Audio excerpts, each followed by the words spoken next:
Good morning. I am so delighted to be with you here. If it's not in real time, at least virtually, um, my morning. So, this morning I'm going to talk about the work of physicist David Bohm and how that relates to the Dzogchen teachings. But as usual, we'll start off with ringing the bell 3 times and allowing the sound and vibration to bring us more fully present in this moment.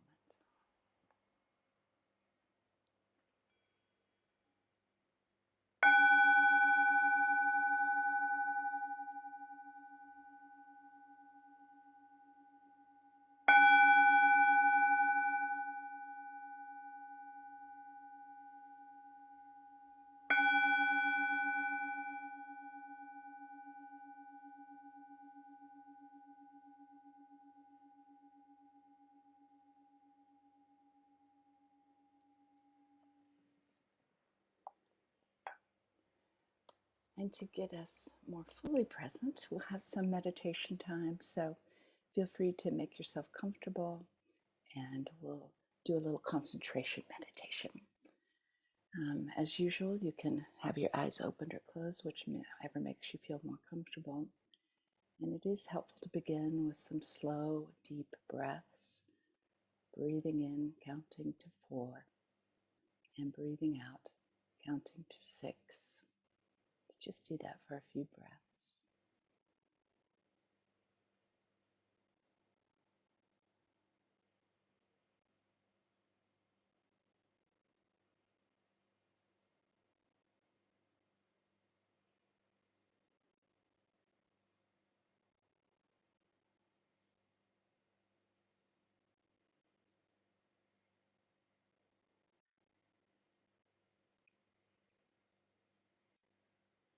Now just allowing your breath to find its natural rhythm.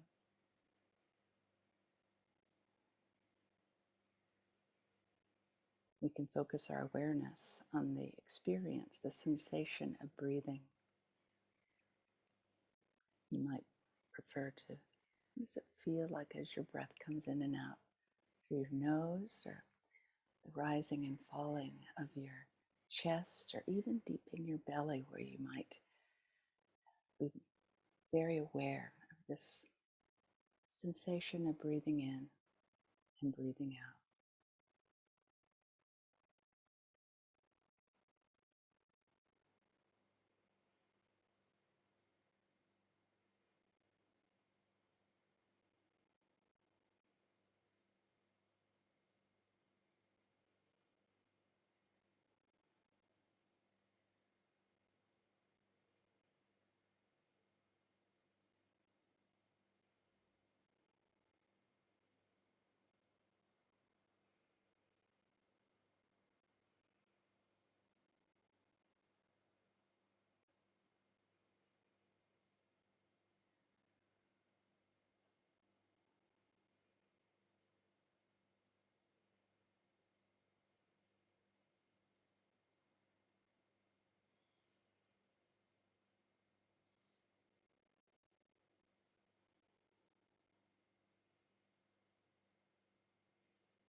Of course, there'll be moments when you realize that you become distracted.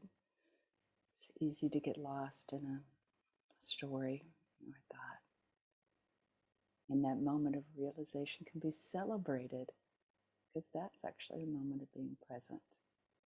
And then we can return our focus again and again, as many times as needed, returning our attention to the sensation of breathing in and breathing out.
When we meditate, it's interesting. Sometimes a feeling of sleepiness arises, or agitation, or even boredom. And we can inquire into, what does sleepiness feel like? What is that sensation, that experience of agitation or boredom?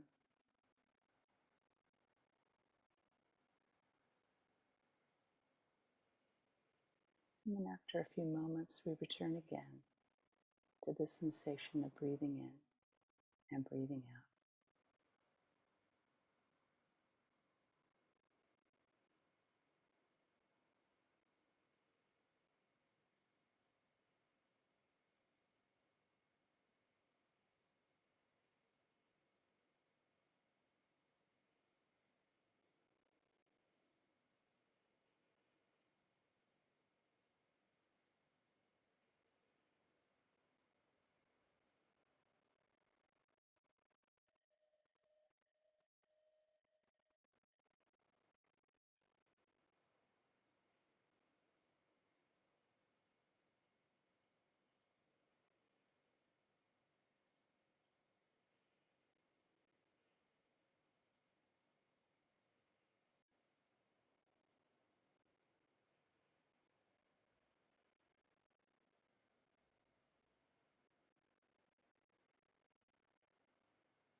So I'm so excited to talk with you this morning about the work of physicist David Bohm and how it relates to the teachings of Dzogchen.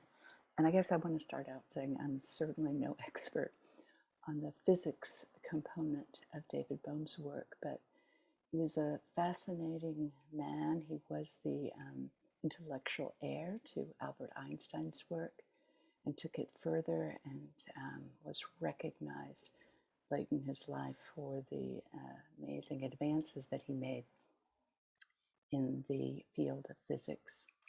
But what is interesting to me is that he combined his love of physics with a spiritual component. And later on in life, he spent many, many hours in dialogue with Krishnamurti, the spiritual teacher, and came up with some very interesting ideas. And yet his writing is very dense, and some of his books are very hard to get through. But a teacher that is now one of his students is Lee Nichol, and he's written a book called Enter the Holoflux.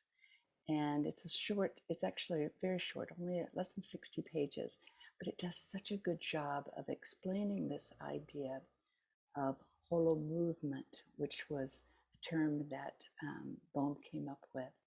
So I just wanted to start with kind of an overview and then to share some of my perspective. So this definition of holo movement or holoflux is distinct from another worldview that is often, I was going to say, forced on us. But if you look at how the world views itself these days, the cultural perspective, some have a worldview that the world is mechanistic, that we are separate parts, that we are just interacting like a computer, that there's standard inputs and outputs, and everything is separate and distinct, and we can understand the universe if we break it down into its smallest parts.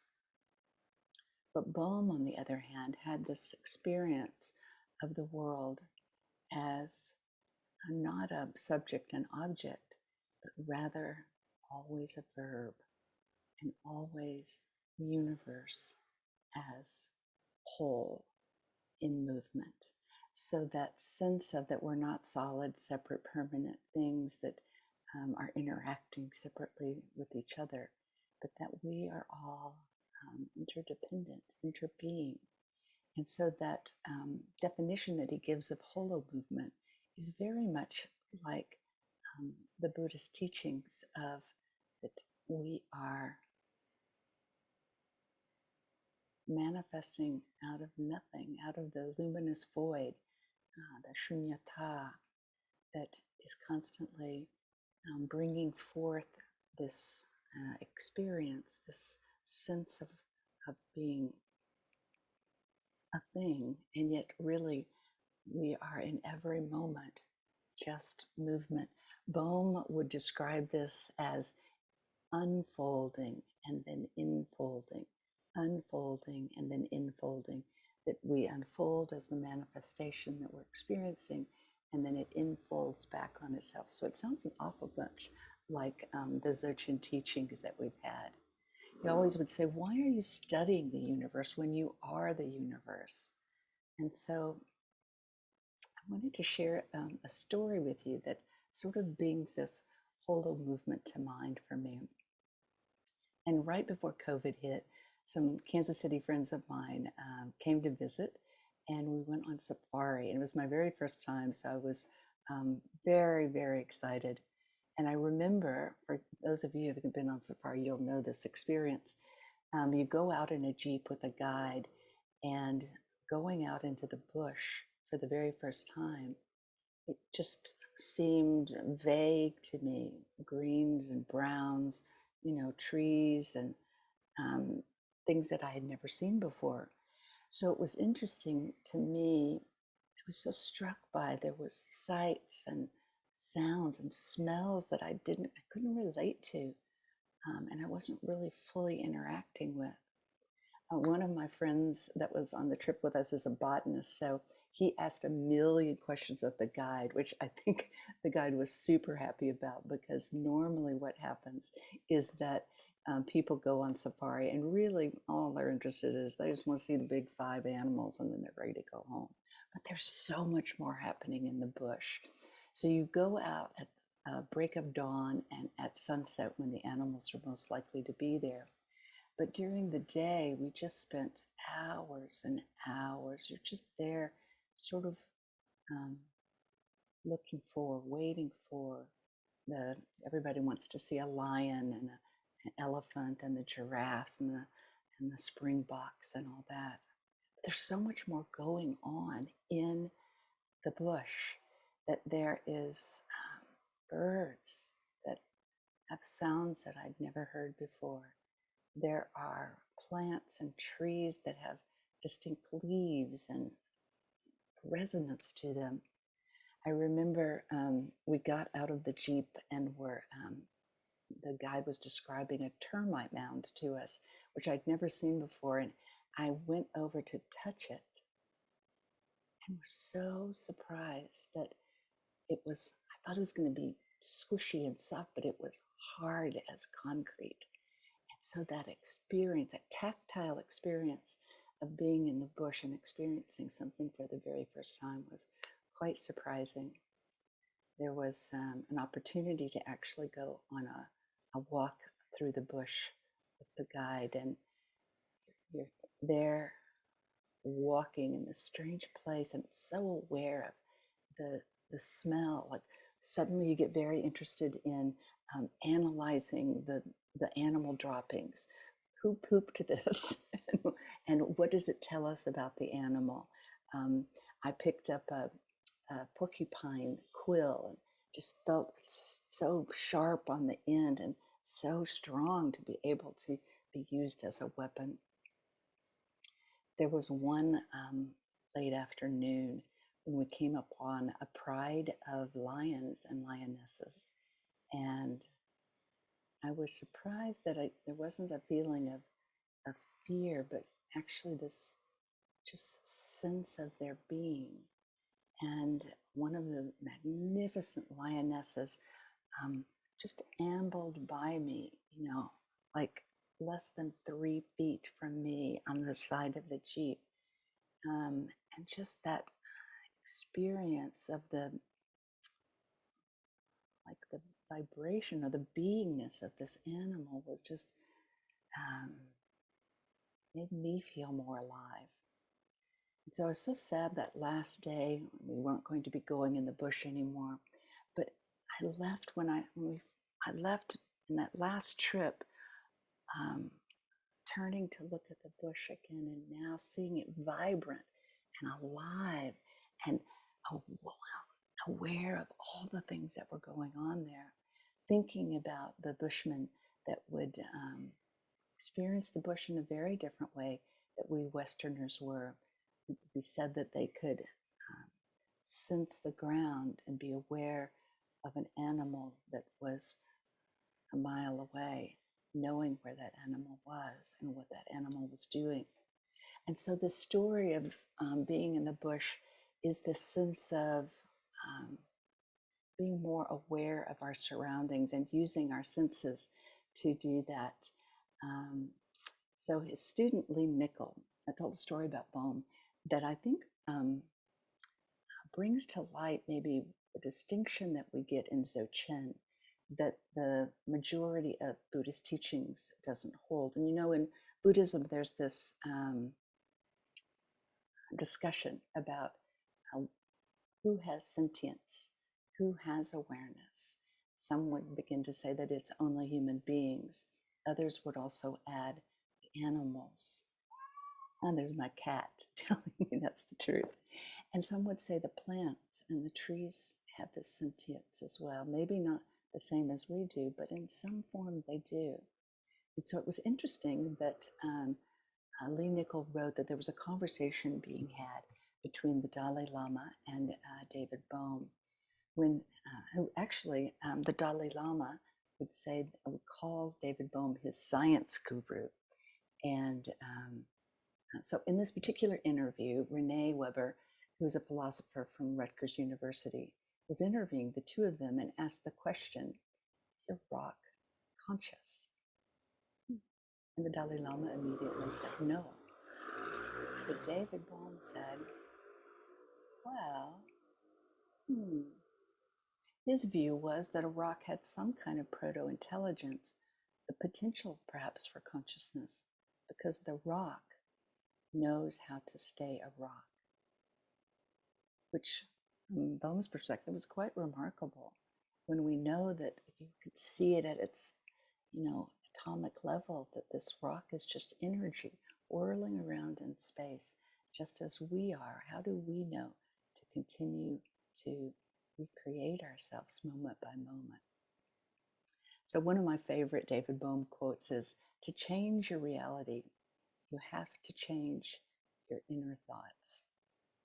And when I think about many of the visualization practices that we work on and the sky gazing that we do, all of that really is shifting our awareness, our placement of awareness. And when we do that, it becomes possible, then we are aware of our inner thoughts and then can realize whether or not they are accurate, whether they're serving us. So in his book, Thought as a System, Bohm takes on the subject of the role of thought and knowledge on every level of human affairs, from our private reflections that we're having inside of us, how we self-identify, but also to our collective consciousness, the creation of culture and reality that we are being fed by our thoughts and the thoughts of others. So Bohm was looking at this relationship between mind and matter, and he rejected the notion that our thinking process is simply neutrally reporting what is out there in the outside world. In his view, our thought is actively participating in forming our perceptions, that our sense of meaning and our daily actions are coming out of this conceptual thinking that we do. And this is the key that that David Bohm wanted to emphasize. And that is that this thinking, this languaging, has fragmented our experience of ourselves and the world. And it is this fragmentation which is actually causing many of the problems we are experiencing, because we're not accurately interpreting what is happening within and around us. He said that when we have a problem and we start to try to think it through, that only causes many times other problems. He would joke that he recognized the irony that it was as if one got sick by going to the doctor. And so I want to marry this work with an eco-philosopher that you might be familiar with. His name is David Abram, and he has a beautiful interpretation of the impact of the alphabet on our worldview. How did we come to this place of being so fragmented? And Abram was he was also a student of Bohm's work of thought as a system, and he explored, how did this happen? Abram traces it back to the moment that we began to create an alphabet that was disconnected from the real world. And somewhere along that moment, when you look at a hieroglyphic, it was in the Drakensberg, and I saw a Bushman's cave, and there was a drawing of a stick figure with an animal and a spear. And of this hieroglyphic, it was clear that the drawing was to convey hunting. And if you contrast that with the English word of hunting, the alphabet is also hieroglyphics. But if you look at the 7 characters, these 7 drawings of the 7 letters of hunting, it has no relationship to the actual physical process of hunting. And so that disconnects us from what is actually happening in the world moment by moment. So this is how Abram and Nichol, the students of Bohm, understood that this filter of thinking transforms the way we experience each and every moment. And there's the distinction between the way we Westerners have come up with this languaging that has not connected to the real world, and the indigenous way of knowing, that you know through your senses, you know through the vibration in your body. And it's interesting that indigenous cultures did not have a written language. Here in South Africa, the indigenous cultures of Xhosa and Zulu had to come up with, the colonizers had to come up with an alphabet for those languages because they didn't exist. And so it's interesting to me that how perhaps has a written language disconnected us from what is really happening in the world. So one of the interesting things about this is in the world as we Westerners live, we're mainly listening to human voices. We're seeing words on a page that are describing the world to us. We are hearing voices on conversations or on podcasts or in movies that are human voices.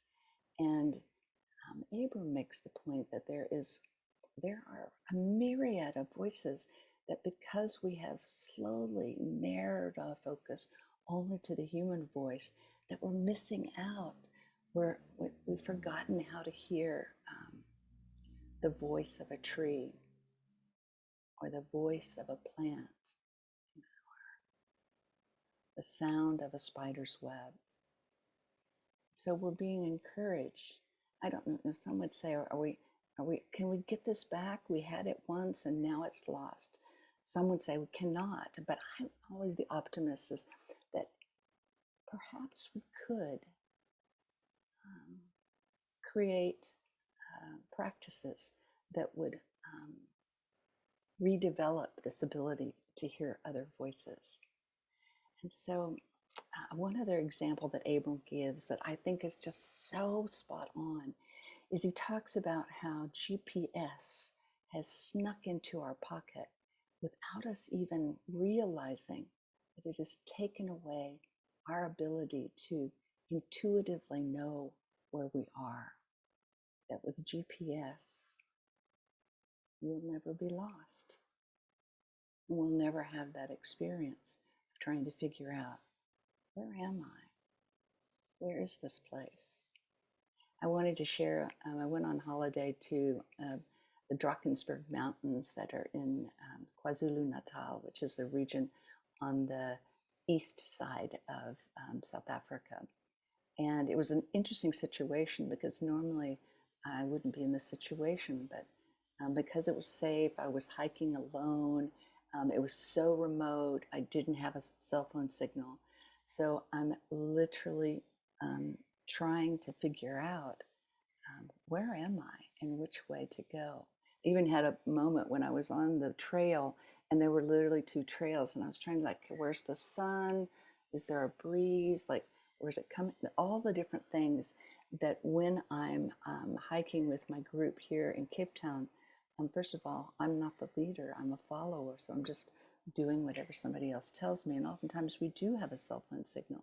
And if we get lost, we can refer back to it. So this seems like the tiniest thing, but perhaps it's part of this grander process which is causing us to lose our ability to be aware of ourselves and that around us and to understand this moment more deeply.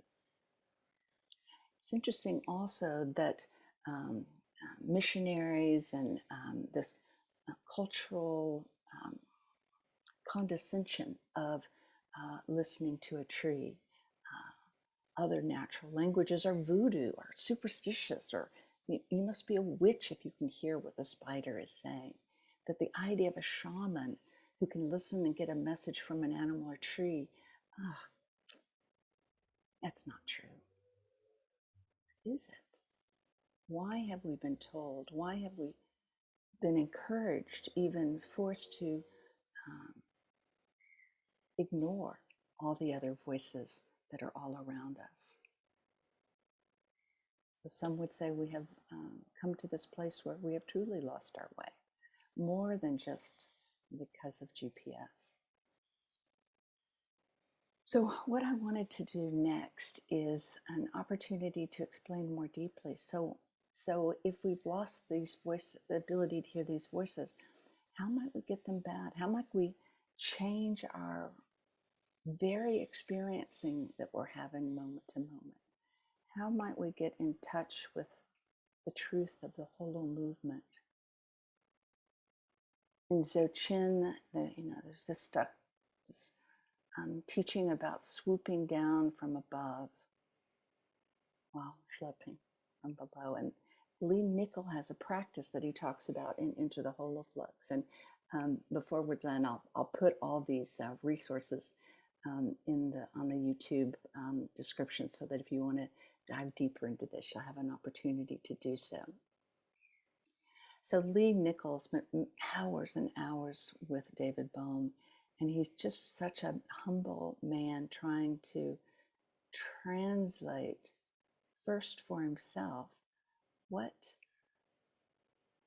is Bohm trying to teach us? What if I truly understand the holoflux, if I truly understand that I am not a noun but a verb, how can I more fully experience that? And so Lee Nichols has spent decades experimenting with different practices. And he had one very simple practice that I want to share with you. I'll go through it in detail, and then that'll be our guided meditation for the end of this hour. So the interesting thing before I start is that Lee Nichols emphasizes, before he describes this practice, he says, I want you to experiment with this, but not as a ritual, don't make it into a religion or any of that. There is an evolutionary, revolutionary process that we are going through, that concretizing this teaching, concretizing this practice into a ritual that has to be done a very specific way, starts to separate us from the real experience. So with that, I'm going to start with the first step is within the body. So Lee Nichol talks about going beyond words, and actually uses drawings and paintings and pictures to try to get us to more fully experience it. And he says that you start with your body underneath the skin. He says we're all mostly alike. You can imagine our blood vessels, the blood flowing through our body, the liquid that is vibrating, that we mostly are, if you're able to see yourself from the inside. And so we can just spend some time being aware of our body at a very vibrant level, using our senses to more fully experience what's happening in this moment inside. He says that one of the reasons why he experimented with this internal experience of ourselves is because it starts to separate us from our self-image. We all know ourselves by having looked in the mirror and seeing ourselves as externally what we are. And so this particular practice is to kind of loosen our hold on that, not be so sure that we're this concretized image that we have created for ourselves. So that he calls this the blue human. When you're going inside and you see, the blue arteries and the veins and everything that's happening inside of you, energetically, there's energy. We're vibrating. Our body just knows what to do moment by moment. We can get more in touch with that. So he says that we're encouraging this sense of the flowing energy of the body, that we can relax more deeply into experiencing the vibration. that we internally are a microcosm of the holoflux, that we are this wholeness, we are part of the wholeness, and we are in movement, we are a verb. So yes, spend a few moments being aware of the blue human, blue being. The second step is to expand our view, and this is interesting to me within the context of Dzogchen as well, because it's a sense of sky gazing, and so I hope that you can go outside. It's summer here, so it's easy, it's comfortable. In Kansas City, it might be a little too chilly, but at least to be able to look out the window. And what Lee Nichols describes is expanding our view to the sky, that maybe you're seeing some beautiful clouds go by, but being aware of the cosmos, that which is stretching out, expanding out so far away, and yet we are still connected. So he says, just be aware for a few moments of the vibration and rhythm of the sky. Even if there's no clouds, you can be aware that the air is actually unfolding and enfolding, as Bohm would describe. So that's the second step. And the third step is to try to do both of these processes at the same time. Can you be aware of blue being inside your body, and that it is connected, it is part of the cosmos, it is part of this infinite, vast, spacious sky that we can connect with, that we are connected with, that this is one thing, and that by just using our senses, we have this ability to more fully experience what is happening moment by moment. So this is indeed an opportunity to experience that flowing rhythm around you and within you, of which all of us are part. So I see my time. I want to make sure. I'm going to give us about just 10 minutes. We got 10 minutes. And I'll ring the bell when we're done. But I hope you will get up and wherever you are, just take an opportunity to either go outside or look out the window. Start with the first step of being a blue being, of aware of the vibration and the energy within your body. And then taking your perception, your awareness to the cosmos, looking out the sky, which is step 2. And then trying to put the two together. So I'm going to give you about 10 minutes. Do we have that? Almost. So I'll ring you back when we're almost done. So go out and explore these teachings. I'll wait for you.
So I hope you enjoyed that experience, and maybe it was slightly different from other practices that we've done.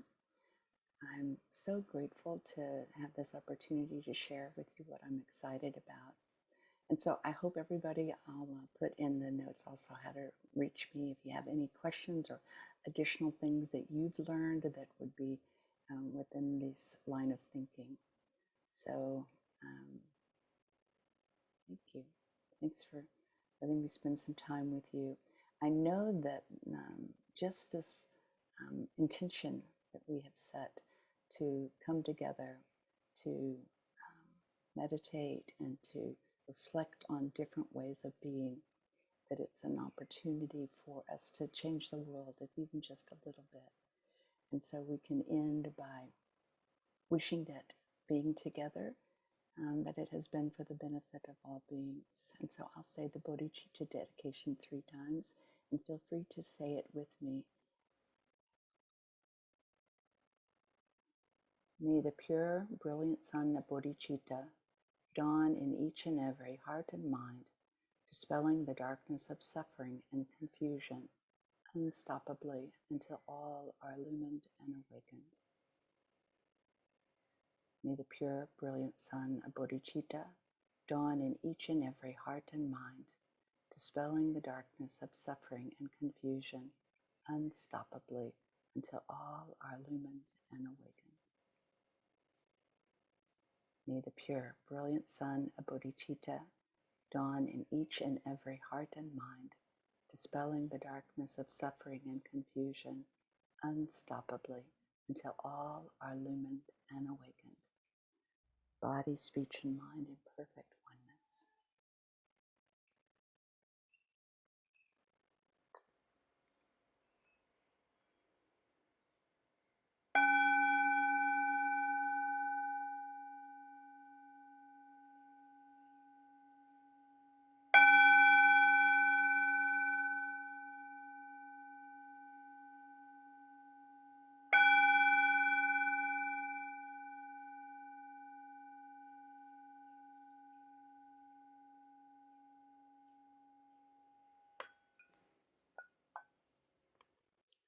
Love to you all. We all have enough love, more than enough, to heal the world. And so we can share it with each other. All the best.